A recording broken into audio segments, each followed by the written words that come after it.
Y hay una anécdota importante cuando Pompeyo entra en Jerusalén. Anécdota que tengo que contarla para que entiendan luego la relación con Roma. Cuando Pompeyo entra en Jerusalén, va al templo de Jerusalén, entra y pregunta, bueno, ¿cuál es el dios judío?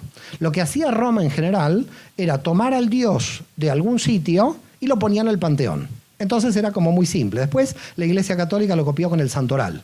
Es decir, empezaron a aparecer santos en diferentes pueblos para legitimar cada pueblo dentro del santoral. Es la misma estrategia, de alguna forma. Pero la idolatría hacía, los romanos decían, bueno, entramos en una tribu. ¿La tribu cuántos dioses tiene? Tenemos 3 dioses, venga, al panteón. Entonces Roma siempre juntaba dioses y los pueblos contentos porque sus dioses estaban en el panteón. Cuando Pompeyo entra en Jerusalén, dice, bueno, deme el dios judío, me lo llevo, lo pongo en el panteón. Los judíos dijeron, nuestro dios es invisible. Entonces Pompeyo dijo, ¿y cómo lo metemos en el panteón? No, en serio, lo pregunta Pompeyo, dice, acá tenemos un problema. ¿Cómo un dios invisible? Entonces Pompeyo declaró que el pueblo judío era ateo. La primera acusación de ateísmo en la historia es a los judíos que creían un dios invisible, porque dijeron, si es invisible no creen ningún dios, son ateos. Esta fue la primera acusación de ateísmo en la historia. Así que los judíos tenemos también el copyright de ser los primeros ateos de la historia por creer en un dios invisible. Pero además los judíos le explicaron otra cosa a Pompeyo. Le dijeron que además de tener un dios invisible, era el dios superior a todos los dioses del panteón. No solamente era invisible.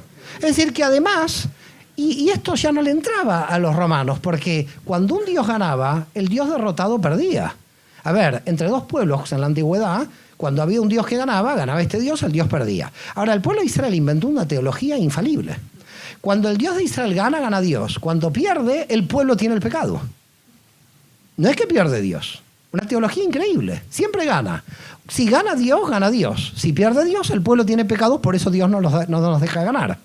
Por lo tanto, entonces, transfiriendo los pecados al pueblo, Dios o gana o empata, porque no hay forma.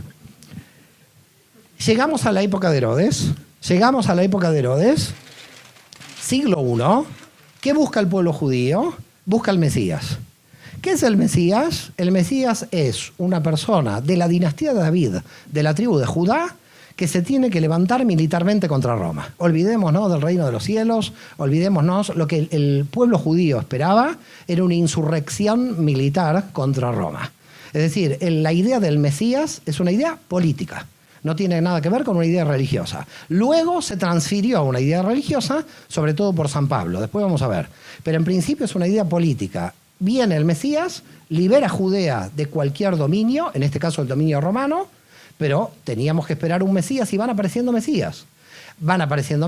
Roma los va crucificando y hay 24 Mesías en un periodo que va del -6 al 66, que se produce la guerra contra Roma. Es decir, aparecían Mesías cada 3 años, muchos judíos le seguían, se proclamaban Mesías para ir contra Roma, Roma los crucificaba y así era permanentemente esta historia. La pueden ver, la pueden leer en Flavio Josefo. Toda la historia en Flavio Josefo se encuentra. Se levanta un Mesías a los 3 años, a los 2 años, Roma lo reprimía. Roma no reprimía cuando ya se levantaba el Mesías.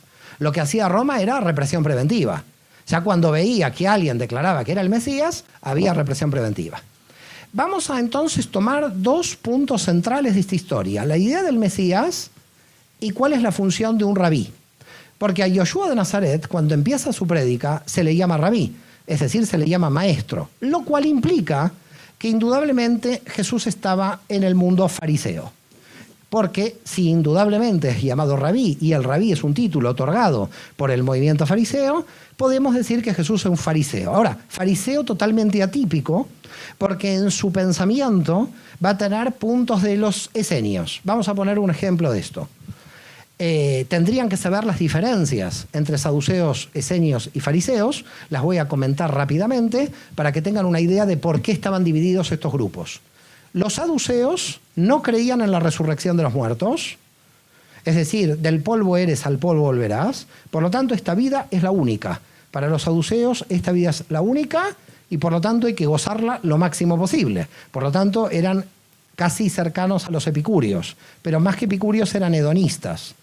Porque la verdad que los epicúreos están mal analizados hoy. Era una escuela de filosofía más avanzada que el hedonismo.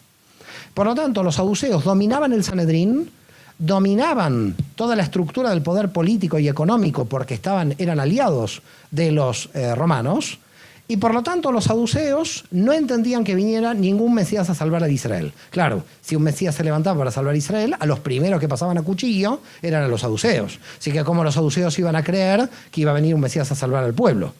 Con lo cual dominaban el Sanedrín y en general tenían al Cohen Gadol, como se dice en hebreo, al sumo sacerdote.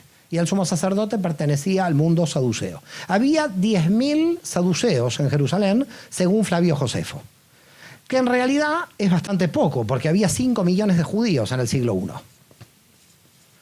5 millones de judíos en el siglo I, de los cuales casi la mitad ya estaba en la diáspora. Es decir, que en Judea había 2,5 millones y en la diáspora otros 2,5 millones. Estos eran los helenistas, los 2,5 millones, que son los que va a encontrar Saulo de Tarso cuando vaya sinagoga por sinagoga, cuando diga Jesús es el Mesías. Y el otro 2,5 millones son los que se van a quedar en Judea. Por lo tanto, ya hay mitad y mitad. Hay que romper con la idea de que los judíos se fueron luego de la destrucción de Jerusalén. Es una idea que después viene con la idea del nacimiento de Israel y la revisión de la historia judía desde el sionismo. Pero en realidad no hay judíos solamente desde la destrucción de Israel. Hay judíos desde 2 siglos antes, por razones comerciales o demográficas, que se van. Entonces, estos son los saduceos. Presentación de los saduceos. Control del Sanedrín, control del sumo sacerdocio y corrupción, porque eran aliados de Roma. Fariseos. Los fariseos eran los rabinos, creían en la resurrección de los muertos.